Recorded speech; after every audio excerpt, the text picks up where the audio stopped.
fool is the precursor to the Savior. Why? Because you're a fool when you start something new. And so if you're not willing to be a fool, then you'll never start anything new. And if you never start anything new, then you won't develop. And so the willingness to be a fool is the precursor to transformation.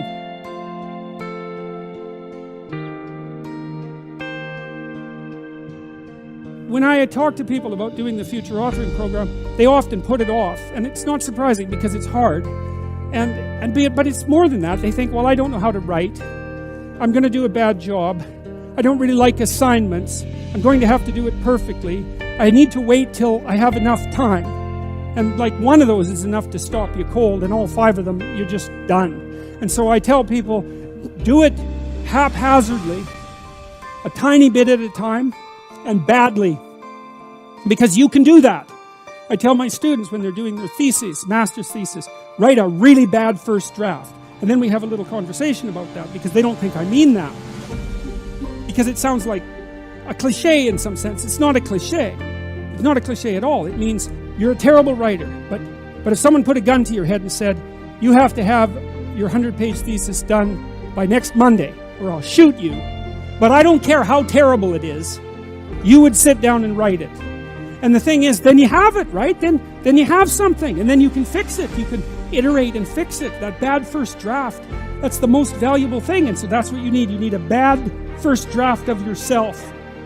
And there's an idea that Jung developed about the trickster and the jester, the comedian, right? That the trickster is the precursor to the Savior. That's one of the things I learned from Jung that was just, it's so unlikely. You'd never think that. It's so amazing that might be the case. But the fool is the precursor to the Savior. Why? Because you're a fool when you start something new. And so if you're not willing to be a fool, then you'll never start anything new. And if you never start anything new, then you won't develop. And so the willingness to be a fool is the precursor to transformation. And that's the same as humility. And so if you're going to write your destiny, you can do a bad first job. You're going to get smarter as you move forward. That's the thing, is that so something beckons to you. That's what happens here. Maybe the star that Geppetto wished on was the wrong damn star. But at least it was a star, right? At least it was in the sky. At least it moved him forward. And so you say in your life, well, something grips you and fills you with interest. And you think, well, should I do that? And the answer is, if not that, then something. What if it's a mistake? It's a mistake. Rest assured. What do you know? You're going to stumble around, right? And what's going to happen is this. You're going to not stay in stasis. You're not going to wander around in circles. And I see people like that. They said, well, I never knew what to do, and now I'm 40. It's like, that's not so good. And you might say, well, and there is a literature too that suggests that people are a lot more unhappy when they look back on their lives about the things they didn't do than they are about the mistakes they made while they were doing things. And so that's really worth thinking about too, because there's redemptive mistakes.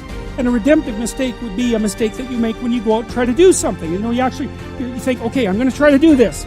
And you're not good at it. You make a bunch of mistakes. It's like, what's the consequence if you pay attention? You're not quite so stupid anymore. That's the thing, is you've been informed by the results of your errors. And so what happens is you follow the beacon, you follow the light.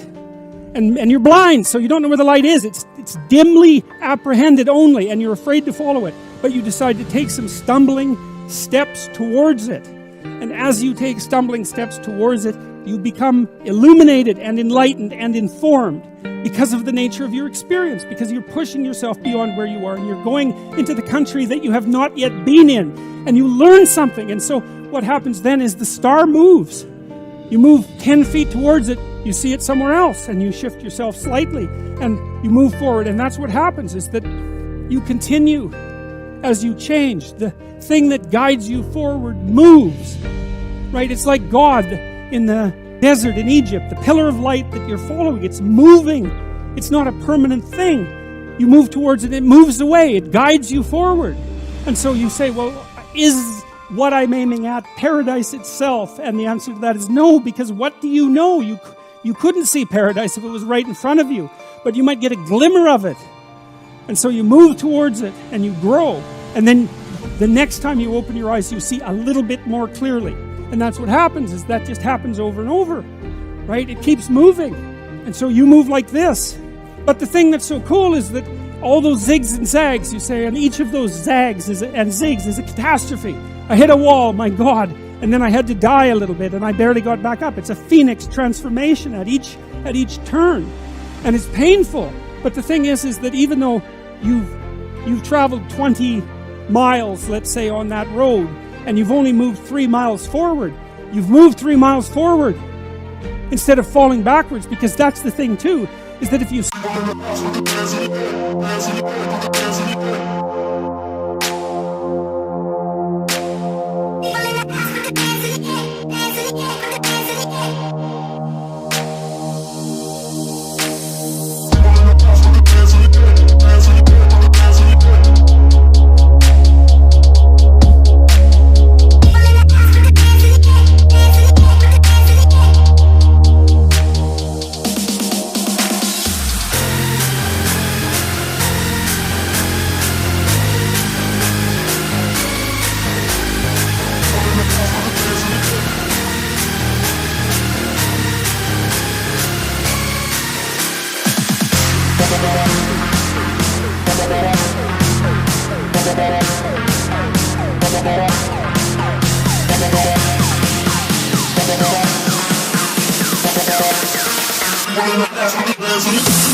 We're